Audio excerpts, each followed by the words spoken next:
Rockabilly has influenced a lifestyle trend that has lasted over half a century. With a unique line of clothing and accessories, La Marca del Diablo exposes the rockabilly style in the heart of Hollywood. Rockabilly started off in the 1950s with rock and roll, Elvis, and then it came up into this rebirth nowadays.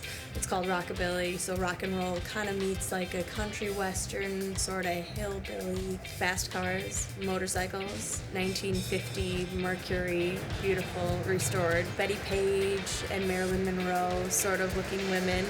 Mechanic shirts, regular t-shirts, they usually roll up the sleeves, put a pack of cigarettes in there, and if you think of the movie Cry Baby with Johnny Depp or Grease, that's that would be a rockabilly look.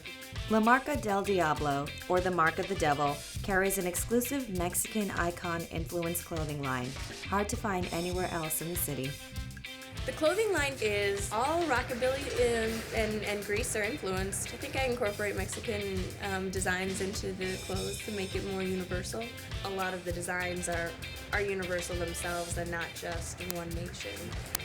People might think, oh Lord, no, let's stay away. But I think in our day and age, it's kind of an aggressive sort of society that we live in. If you want something, you go for it. I chose to have a rockabilly store because the clothing line is just very dark and rough and tumble, and that's kind of the person that I am.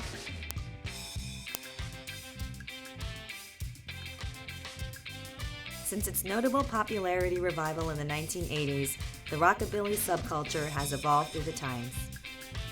I would say rockabilly today is darker than the 1950s because of the influence of the punk scene.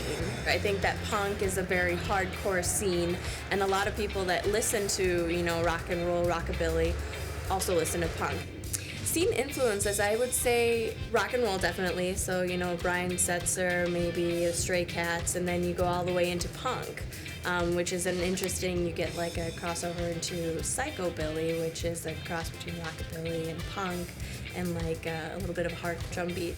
Influences as far as music go, Elvis Presley, Chuck Berry, Buddy Holly, with the glasses and the whole look, the real big pompadours. People should come to our store to take a look at something edgy and new and to get some great ideas on, a darker, badder side of life that would definitely appeal to them. Brass knuckles and some guns and some fast cars and Grease. It's great.